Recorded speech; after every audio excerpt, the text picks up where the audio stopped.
Thursday. Friday, the 11th of June, the president had his security briefing and also had a one-on-one with the Inspector General of the Malawi Police Service in order for him to get an update on the security situation around the country. The president also met with Mr. Leonard Chikaja, who is the board chairperson of Malawi Energy Regulatory Authority, MERA, because as you know, there is a situation that has been developing. It's been widely reported in the press regarding the fuel supply in the country, and the president is monitoring the situation. And even though there are responsible institutions that the president expects to do their jobs professionally and with integrity, the president does meet with the chairs in order to get updates and to monitor the situation closely. And he also met with the chair and CEO of Public-Private Partnership Commission. This is the commission that handles major projects where government partners with other entities in various sectors, whether in agriculture or energy, or even in the construction of certain projects such as the railway. And so the Public-Private Partnership Commission plays a critical role in the construction of these deals, but also in the execution of the same. And so the president was getting an update on some of the bottlenecks that may be in existence in that terrain, so that he could assist in providing innovative solutions to the same. And so he did that on that Friday the 11th. On Sunday, the president spent his last morning in Blantyre by attending church service at the Calvary Family Church under the leadership of Apostle Dr. Madalitso Mbewe. And soon after he was done with church there, he had he took off from Blantyre and proceeded to Mangochi, where we are now. And so he left that afternoon after lunch. He began a full set of engagements here in Mangochi on Monday the 14th, which is exactly a week ago. And he began by engaging with the leadership of the Malawi Institute of Architects, which had invited the president to attend and open their annual general meeting, which was taking place the following day at Coppola Lodge. And later that morning, the president met with both the chairs of MERA as well as NOCMA in order to get an update on any progress being made, not only with regard to the implications of the situation with the fuel on the supply of fuel to the country, because the president, his primary concern is to see that the Malawian public is served and put first when it comes to matters of fuel supply in this country.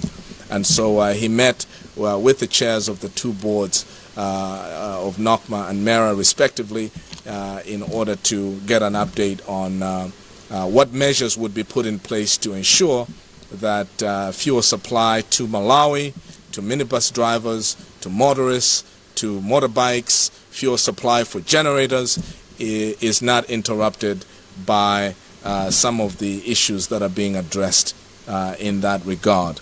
And so the president is monitoring that situation closely to ensure that you, the Malawian people, continue to have uninterrupted service.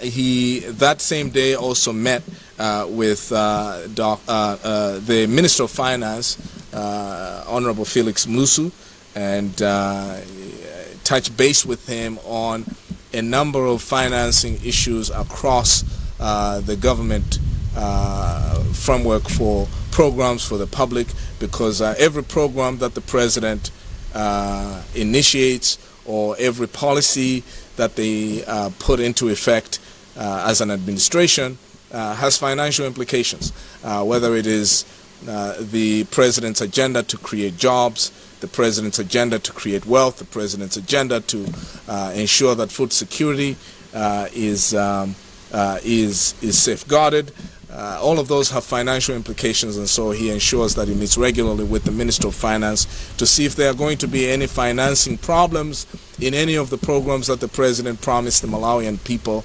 And if there are going to be problems with financing, the President brainstorms with his Minister of Finance to provide solutions to those problems in the short term as well as in the long term.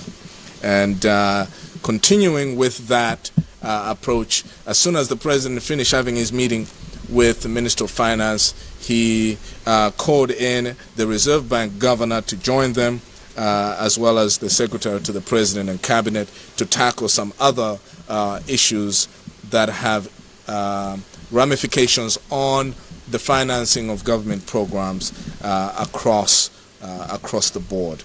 The President finished his day on Monday last week by meeting with Honorable Kezim Sukwa, MP, who is Minister of Lands. The President wanted to get an update on which laws the President had directed to be reviewed related to land use and land regulation were going to be tabled in this sitting of Parliament, which ones were not, and what the obstacles were, and what other ministries of government need to be engaged in order to expedite that process, and what other problems have emerged in the regulation of land in this country that the President needs to know about and address as a matter of urgency going into year 2 of his administration.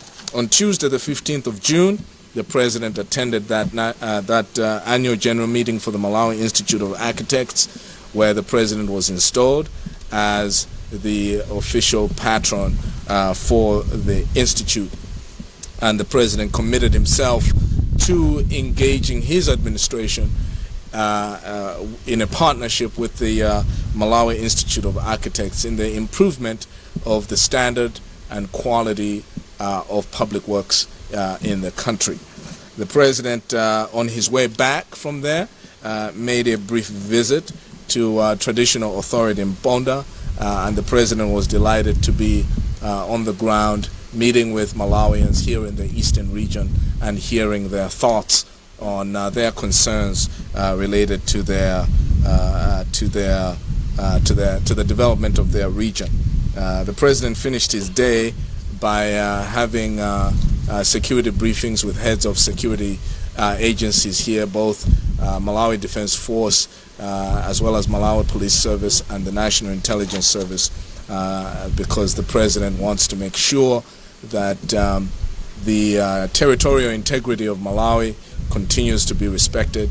There have been some incidents of attempts to encroach Malawi's borders at various points of entry around the country, as certain nationalities are taking advantage of certain loopholes within the security framework. And the President is very keen to tighten the borders so that illegal migration is stopped in its tracks, because it contributes to the deterioration of security, but also it compromises the territorial integrity of Malawi and the economy. And the President was very keen to engage with the heads of these security agents to address that as a matter of urgency. Now, the President finished his day on that day by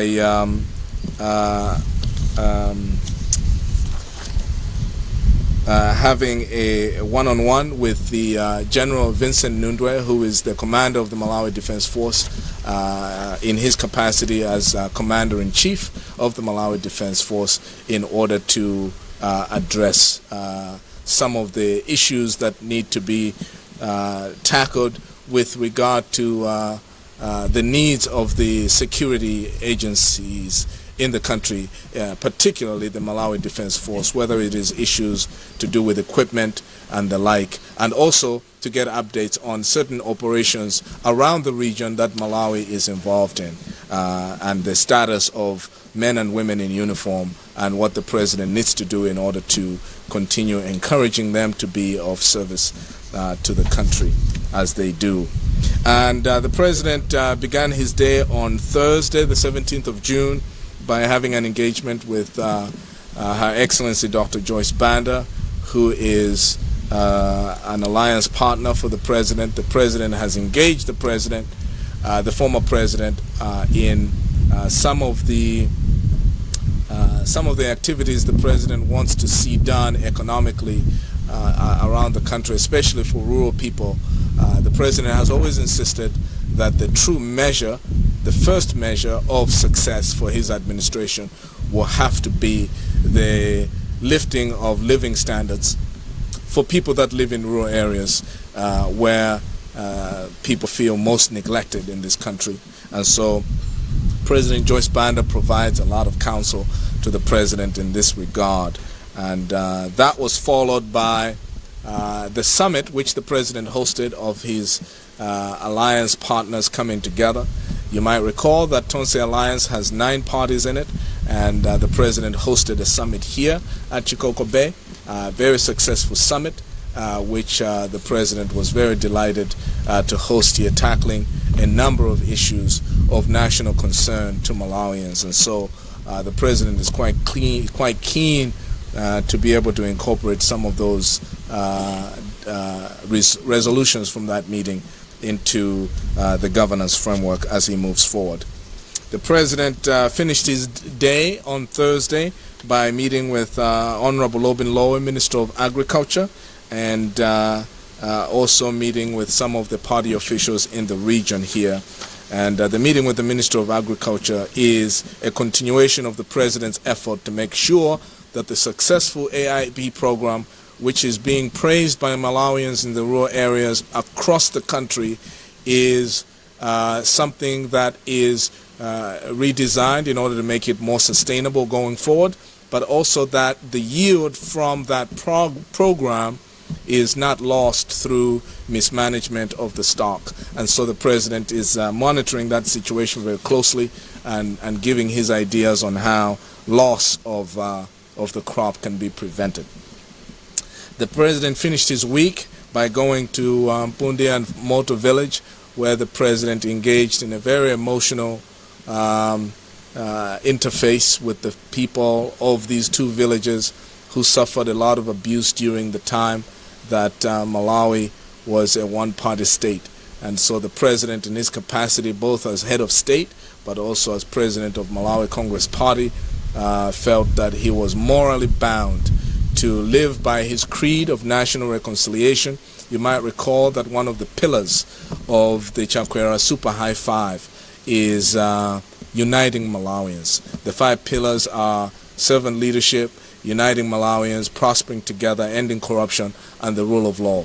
And under the pillar of uniting Malawians, the president has taken a very robust approach of taking deliberate steps to reconcile with people that have felt disenfranchised by the government as a whole over the past 25 years, but also people that were disenfranchised during the one-party state. He did this when he visited the north, and he has done this here in the eastern region, because he truly believes that if we are going to move forward as a country, then we need to move forward together as one. And we cannot move forward together as one without some measure of reconciliation by the wounds that have been seeping for decades, without bringing healing to those wounds. And so the president is making efforts to do this, and he continued to do that later that day by hosting the family of late Masaoko Chipembere here at Chikoko Bay, and conveying his sentiments of solidarity and reconciliation to that family. And the president is very grateful for the family and their willingness, their humility to come and meet with him here at Chikoko Bay. Now, the president finished his day by addressing the panel convened by the United Kingdom's Conservative Party on sexual violence in conflict areas. And so the president was asked to share his thoughts on how acts of sexual violence can be defeated and put to a stop in armed conflicts. On Saturday, the president met with leaders from around the region. He met with chiefs from the eastern region. He also met with Chiwanja Chayao. He met with some vendors from the region as well to see some of the things that are affecting their trade and how those can be resolved by the administration. And he also met with concerned citizens of Mangochi who had raised concerns with the administration about when development activities related to certain roads here were going to commence, and the president was able to engage them on those matters. Let me conclude by telling you about what the president is doing this week.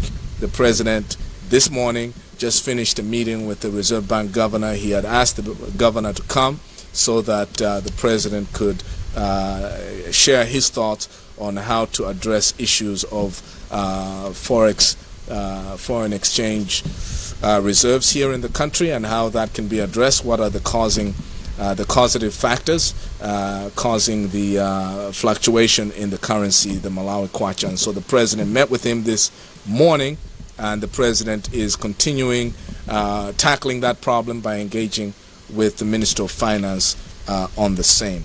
And then when he's done with that issue this morning, he is going to have some meetings with religious leaders from the eastern region, and then he will finish the day by meeting with some of the folks from the party who are based here in the eastern region. Tomorrow, the president is launching a campaign to end malaria in the country. It's called the Zero Malaria Starts With Me campaign.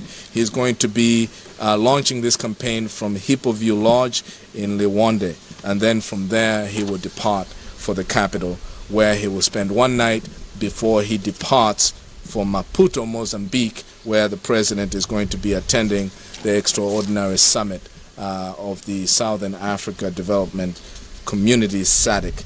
And so that will be on Wednesday. He will spend the night in Maputo, return on Thursday. The president, you will recall, did declare 7 days of national mourning in honor of late President Kenneth Kaunda of Zambia, and he also committed that he will attend the state funeral for the same once the date has been announced. So you will be informed by the press secretary in due course of when the president will be traveling, if you are not going to hear that from the Foreign Affairs Ministry, which typically does those announcements. On Friday this week, the president is scheduled to launch the second phase of the National Fiber Backbone project, which has been completed. When this whole project has been concluded in all its phases, it is going to have a significant impact on Malawians' access to internet services in this country and open up the competition of the same and hopefully help reduce data costs. And so the president is delighted that the second phase of this project has been completed. He will finish his day on Friday by hosting Ambassador Jürgen Bosch of Germany, who has completed his tour of duty here in Malawi and is taking leave of the president before the next German ambassador presents their letters of credence to His Excellency. That is the president's diary from the last 2 weeks and this week, and the press secretary is ready to take questions from the press. But from me, that is all, and I thank you for your time. The press secretary will be with you for the next half hour to take your questions. Good morning.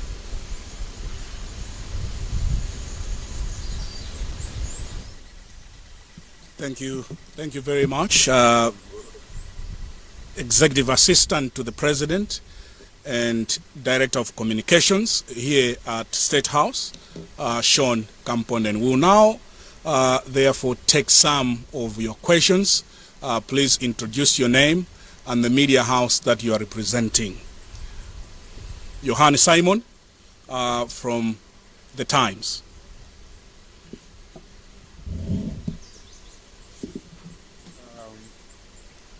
My name is Johannes Simon.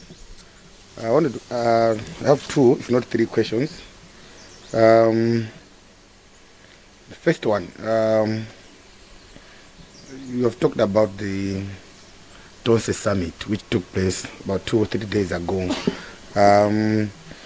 Out there are some rumors that the president is delaying to appoint or failing to appoint a new cabinet because some members of the Tonse Alliance making some demands of who should be included or on what position should be appointed into the cabinet. We wanted to find out if the president and the TOSE members managed to tackle the issue of appointing a new cabinet for Malawi, considering that there have been some promises made by the president in terms of how he's going to be constituting his cabinet, as well as how he's going to be reviewing how the cabinet's performance. So I want to find out if they don't manage to tackle the issue of the cabinet. Lina Lindri Fose Ntijewa, Monday, 28 next week, tatakhala kuti a president akwanisa chaka ali pampando analumbiritsidwa pa 28 Juni chaka chatha. Asana wine pamodzi ndi mapartners ena atose adalonjeza zinthu zingapo zoti adzachita. Mina kumaliza chakachi akuona kuti ulendo wauyenda bwanji ndikukhutitsidwa pali zina zomwe adazilongezo tachita muchaka, pali zina sadapereke nthawi, koma iwo akaona zotsamwitsa zomwe aziona mchaka chimenechi ndi zotani. Atati abwerere ayimenso pamaso pa Malawi, angayimenso kumafukamba mwamphamvu nditunga timene makambira asadatenge mpando. Ndi milaka yepo mpozi umwe kwambiri. Zikomo kwambiri bambo Yohani Simon kuchokera ku Times chifukwa cha mafunso wanu. Funso lanu lwachiwiri mukunena kuti president akwanitsa chaka pa 28 pano. Kodi ndi wokondwa president Chakwera, ndi wokondwa kuti akwanitsa chaka boma lawo lili mboma. Koma nimafuna ndinene kuti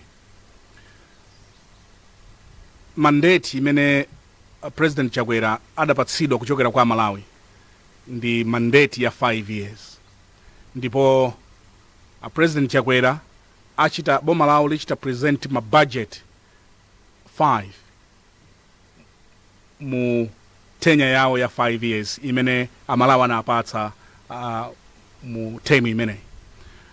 So pali zinthu zina zimene zichitike mu first year, pali zinthu zina zimene zichitike mu second year, pali zinthu zina zimene zichitike mu third year, zinanso zichitika mu fourth year, zina zachitika mu fifth year. Ndi kulakwa kuganiza kuti zonse zimene president Chakwera and his administration adalonjeza kuti zikhoza kuchitika within 365 days. So president Chakwera akudziwa kunena kuti Amalawi akuyembekezera zambiri kuchokera ku boma lawo. Koma not everything can be done mu chaka choyamba. Monga ndanena kale kuti boma lawo likhali kuchita present ma budget chaka ndi chaka. Ndipo mutati muone budget ina iliyonse imene kumabwera ikumakhala ndi a fulfillment of the promise that was made pa nthawi ya campaign. So funso lanu lakuti kodi a president Chakwera ndi wokhutitsidwa? Yes, ndi wokhutitsidwa, koma tidziwe kunena kuti not everything will be done mchaka choyamba. Padala lonjezo la chakudya limene likukwaniritsidwa, Amalawi mukhoza kuona mmene akulolera ndi zina zotero. Koma poti manena kuti tsiku lenileni ndi pa 28, tikuti tifika pa 28 pa 27, which is a Sunday, a president Chakwera adzalankhula kwa mtundu wa Malawi mmene boma lawo laendera kuchokera pa 28 paja kudzafika pa 28 pano. So mwina ine ndisakhale ngati ndiku lakatula zina zimene president Chakwera adzayankhule. All what I can say is kuti Malawi tiye tichere makutu pa 27 June madzulo a president Chakwera adzakhala kulankhula ku mtundu wa Malawi kuti amve kuti kodi boma lawo lachitanji pa chaka chimene lakhala mboma. Koma zambiri zachitika. I don't want to preempt what is mene a president adzanene pa Sunday pamenepo, koma a president adza fotokoza momveka bwino mmene boma lawo lagwirira. Pa nkhani ya cabinet, funso limene limabwerabwera, ndimafuna ndinene kunena kuti cabinet kapena kusankhidwa kapena kuthetsedwa kwa cabinet si chinthu choti tingakhale pansi kumakambirana mmene tikuchitira, chifukwa nkhani imene itakhala tikuyikamba bwinobwino kuti mpaka ma alliance partners akhoza makamba kuti pali kusagwirizana. Ine ndimafuna nditsutse kunena kuti palibe kusagwirizana kwina kulikonse pa nkhani ya cabinet, chifukwa nkhani ya cabinet si nkhani imene anthu akhoza kukhala pansi kumakambirana ngati ma alliance partners, chifukwa chonena kuti malamulo a dziko lino ndi omveka bwino pa nkhani ya cabinet. Malamulo amampatsa mtsogoleri mphamvu yosankha cabinet, ndiye imeneyo when a president adzaganize kusintha cabinet tidzamva. Koma funso lanu lonena kuti kodi kapena mwina pali kusagwirizana kulikonse, ndimafuna ndinene kuti palibe kusagwirizana kwina kulikonse.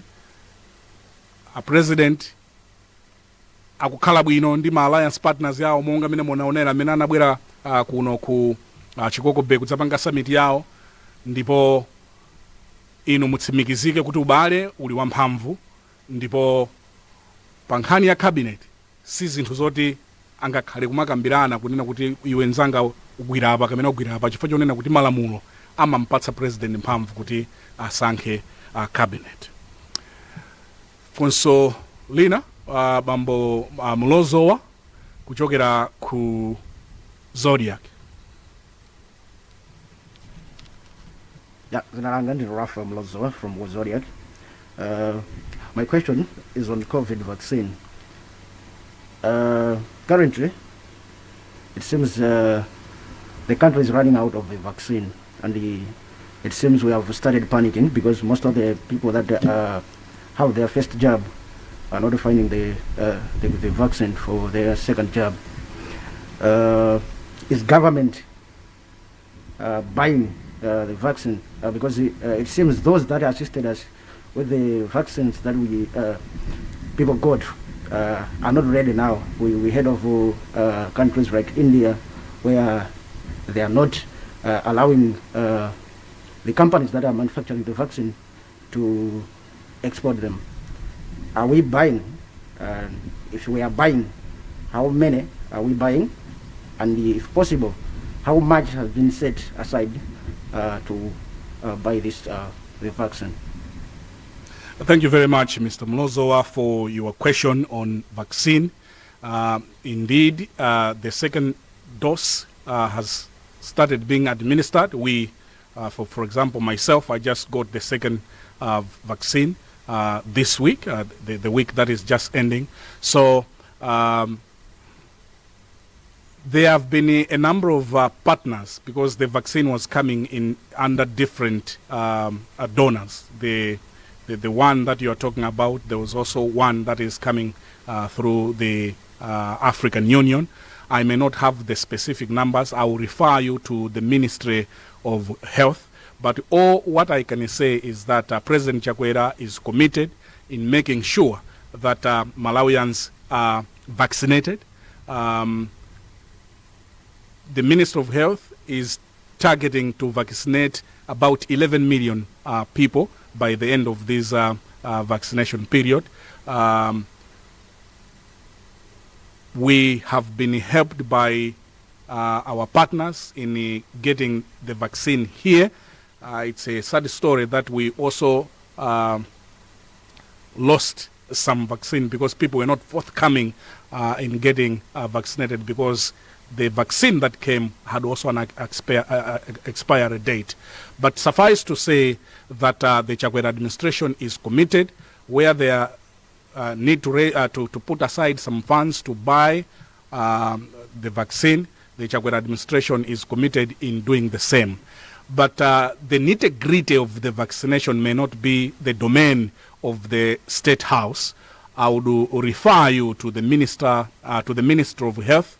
There is the Minister there, Honorable Chiponda, and the PS there, Dr. Mansambo, who can give you the breakdown of how much we have used in as far as the vaccine is concerned. But as government, be assured that President Chakwera is committed in making sure that over 11 million people are vaccinated with this vaccine. Let's take another question. Mr. Kandodo, is it Kandodo? From Nation. You may use the microphone. Thank you very much. I have two questions. The first question has to do with the promises the Tonse Alliance made before ushered into government. You might remember very well that one of the promises that compelled people to vote Tonse Alliance into government was the issue of creation of 1 million jobs. So, as my friend has already said, that in the next 7 days, the Tonse Alliance government is clocking 1 year into government. So I just want to find out at the moment how many jobs has Tonse Alliance created among Malawians. Give us evidence. We want to know how many jobs has it created. The second question is the issue of the executive secretary, Mr. Shin Kamponden, has talked about the security that while Chakwera was here, he convened a meeting with security agencies talking about security. But recently I've seen a certain young man who defied the odds going to Sanjika and hit the gate of the Sanjika. So one would wonder that if a man dares to go to Sanjika, what about the other people? So I want to know the update of this development and the government's commitment in terms of the issue of security, because there are calls that security in the country, there's security raps in the country. Thank you. Thank you very much indeed, Mr. Kandodo from the Nation Publications, for your two questions. The first one, you would like to know how many jobs has the Chakwera administration created in this 1 year that the administration has been in office. There have been a substantial amount of jobs that have been created. I may not give you the exact figures, but what I can say is that jobs are being created every day. Anthu akulembedwa ntchito madera osiyanasiyana zitukuko zina. Some of the developments that will commence soon will also create further numbers of jobs in this country. I also must hasten to say, kunena kuti, because of how the economy has been slowed down because of COVID, this has also affected in terms of job creation in the country. But if you look in the budget that has been presented in the National Assembly, which is yet to be passed, you see that the developments that are in that budget, when they start being implemented, they will carry with them a number of jobs. So the promise of 1 million jobs, it's a credible promise. What is needed also is to sit down and to see that from 28th June last year to this year, what developments and initiatives that have been put on the ground have been able to create how many jobs. Koma sitinganene kunena kuti palibe chimene chachitika, zambiri zachitika. Economy not only ya ku Malawi koma mu Africa muno inachita slow down chifukwa choti there hasn't been a lot of activities maiko ambiri chifukwa cha COVID has affected the tourism industry. Inuyo makhala kunoko kumangoji, you can even know kunena kuti many anthu akhala kumabwerera kumangoji kuno alendo ma tourist ndi ena otero kuti abwere kudzaona malo ano, zimene also was creating jobs chifukwa chonena kuti when the tourists are coming, when people are coming in the country, they also help in creation of jobs through the tourism industry. So chifukwa chonena kuti zambiri zinakhala ngati zaima. We haven't been able to create what was needed. All what I can say is the budget has been presented in the National Assembly, and many muli nkhani za misewu, muli nkhani za construction osiyana. Those who also, as they are being implemented, they will also take with them a number of jobs in the country. Fusolano lachiwiri kuti munamva kunena kuti munthu wina analowa kusanjika mopanda dongosolo. Nkhani imeneyi ndi nkhani ya chitetezo. The security agencies are handling ably this matter. Akamaliza kuchita ma conclusions yawo ndikupe kutadza kuchita ni brief, koma we can confirm kunena kuti nkhani yodi ndiona, and some of your newspapers also wrote about that particular story. Or what I can say ndikunena kuti tisamachite chibwana kapena masewera ndi nyumba zimene mtsogoleri amakhala, chifukwa these places are well protected. I don't want to comment further on this matter because, as I said, this is a security matter. The security agencies are handling this matter very well. Komani mangofuna as a State House tipemphe kunena kuti kunyumba kumene kumakhala mtsogoleri wa boma sikosewerera, sikuti kungobwera basi pagetipo pamakhala amfuti pamenepo. Mukhoza kuona ngakhale kuno it's well protected. Ngakhale zimene zikuchitika m'madzimu mukhoza kuona kunena kuti there is a lot of activity that is happening also m'madzimu. So ungangobwera ndi kaboti kako pano ukhoza kulandira zinthu zosakhala bwino. So not only ku State House, chinthu chinanso chimene takhala tikuchiona ngati State House ndi motorcade, presidential motorcade ikamadutsa mu nsewumu. Ena amapezeka kuti amati kumangirira. Ndingomangirira kuti nkafike nsanga kulilongwe. Zimene zonso nzoletsedwa.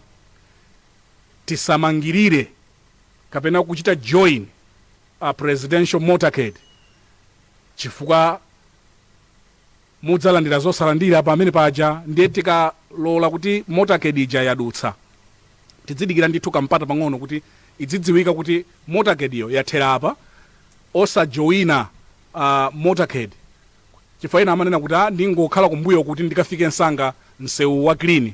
Zimenezo nzosaloledwa. Nene mafuna tipemphe kunena kuti tiye tilemekeze zinthu zimenezi. Akakuza kuti patukani kuti motorcade idutse, president ali sikuti akuyenda ndi magalimoto ambiri pa motorcade yawo. Tipatuke bwinobwino chifukwa kusapatukanso motorcade ikudutsa mlandu. Ndiye mafuna ndinene zimenezo. Ndikuthokozeni kwambiri ino amlozo kwa chifukwa cha mafunso wanu awiri. Mwina sindingayankhe mmene mayembekezera za developments ya kusanjika. As I said, this is a security matter. Akamaliza zonse bwinobwino akufotokozerani. Bambo sorry, kodi amafusa ndakandodo. Thank you very much. Ndithokozeni kwambiri inu akandodo chifukwa cha mafunso wanu. Yes sir.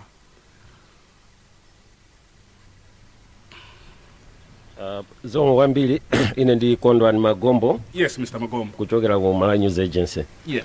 A Director of Communications bena amalongosola anakambapo kuti so President anakumana ndi gulu lochokera ku Mangochi la Concerned Citizens. Yes. Bena anakambirana za chitukuko. Ndiye chimodzi mwa zitukuko zimene zakhala zokambidwa kuno ku Mangochi ndi chitukuko cha International Airport. Yeah. Komanso 5-star hotel. Ulamuliro wapita uja una konza ndondomeko yonena kuti no 5-star hotel ija komanso airport ija imangidwa mu nthawi yosachedwa.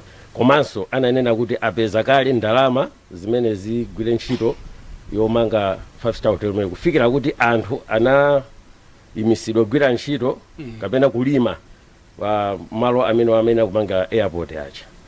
ndiye kufikira panopo kuliziye sono poti boma chinthu chopasirana sitikuziwa kuti apapa program imeneyi ya 5-star hotel komanso international airport ili pati poti ankati ndalama zinali zilipo kale komanso finance kapena kuti opanga fund project imene amati African Bank anapezeka kale komanso anapereka kale ndalama zomwe kwambiri. Zikomo kwambiri, funso lanu ndilofunika kwambiri ino amagombo kuchokera ku Malawi News Agency.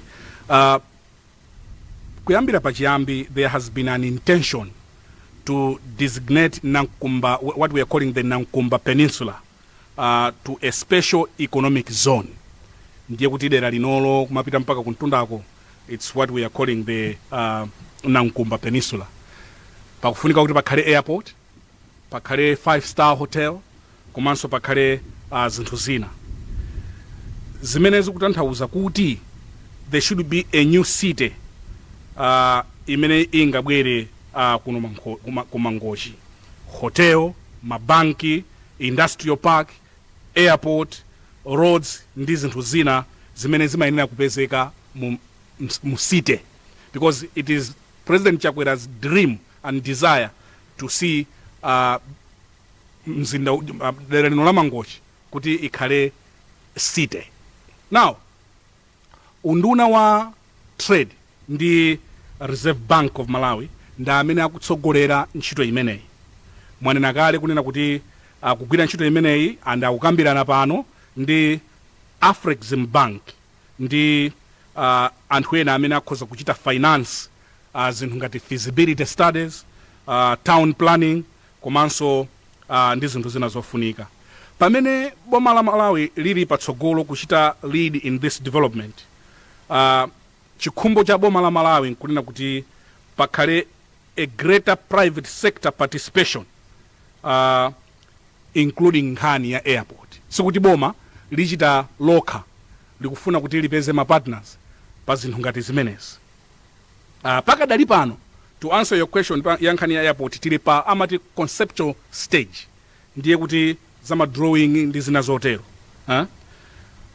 Nkhani ya ma compensation ndi zina zotero, nkhani ya malo ndi ma compensation sidachitikebe mpaka pano, ngakhale kuti anthu adauzidwa za kuti apa pamene timange airport. So tili pa stage yoyambirira. When the first stage is done, ndiye kuti people will be compensated ndi zina zotero. Nkhani ina imene mwakamba ndi nkhani yofunikiranso kwambiri ya misewu. Unduna wa Transport and Public Works wachitakale include ndalama mu 2021 mu 2022 budget pa misewu ngati ya Mangochi Makanjira and Katuli Idrus Road. Chokhumba jawo akunduna waza transport nkuti ndalama zimenezi zikhale mu financial budget imene ili ku parliament pakadali pano. When that happens, ntchito zimenezi zikhala zikuyamba. So malo were identified pa nkhani ya airport. Anthu anauzidwa kuti mwina asalime ndi zina zotero. What is remaining is to compensate them, then initial stage imene ikatha, the works will start. So there is no need kudankhawa. Let me go back to MBC, then I'll come back to you, sir, and we'll finish with you, sir.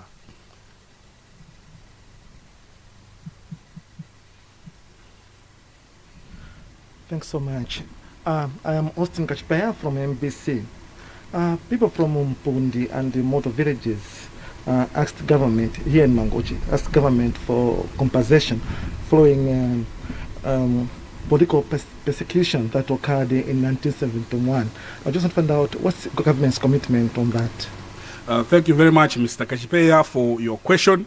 As you have been told, the president was in the area of Mpundi and the Moto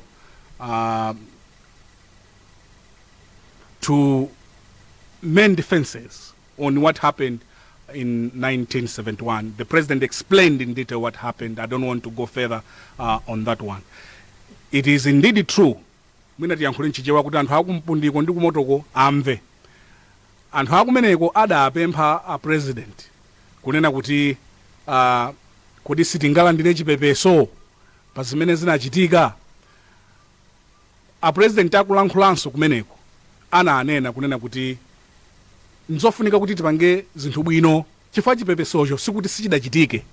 Chipepeso chidachitika mbuyomo, koma a president ananenanso kunena kuti anthu amene analandira chipepeso kamene chipepesocho sichidayende bwino chifukwa chonena kuti adangogawana andale mkulankhula kwawo. Tsopano nkhani za chipepeso zimayendera ndi mmene malamulo akunenera. So what is now remaining is kunena kuti the president and the government should review this matter kuti kodi apange bwanji. When the review has been done, the people of Mpundi and Moto, they will be told adzauzidwa kunena kuti azikhala motani. Koma titsate malamulo chifukwa tikapanda kutsata malamulo zichitikanso zimene zinachitika with the last compensation kunena kuti malumo wapatsa anthu oyenerera, anthu ena amene samayenera kulandira chipepeso analandira. But the president is very serious about this matter. Nchifukwa chake anapita madera awiriwa kunena kuti pakhale bata. A president ananena kuti kumangidwa skulu kumeneko imene ikhale chikumbukiro cha anthu ena amene adachitidwa chipongwe kumeneko. So nkhani imenezi tiziwunikire bwinobwino malingana ndi malamulo.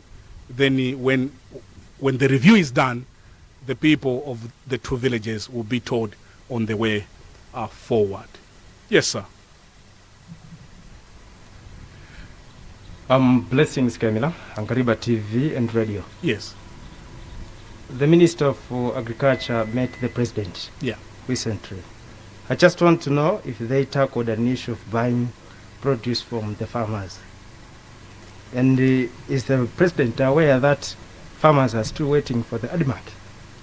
This has been a problem since the years past. And how the Teso government will end this problem. Thank you. Thank you very much, Angaliba, for your questions. The issue of ADMAC is also which a concern in as far as the presidency is concerned.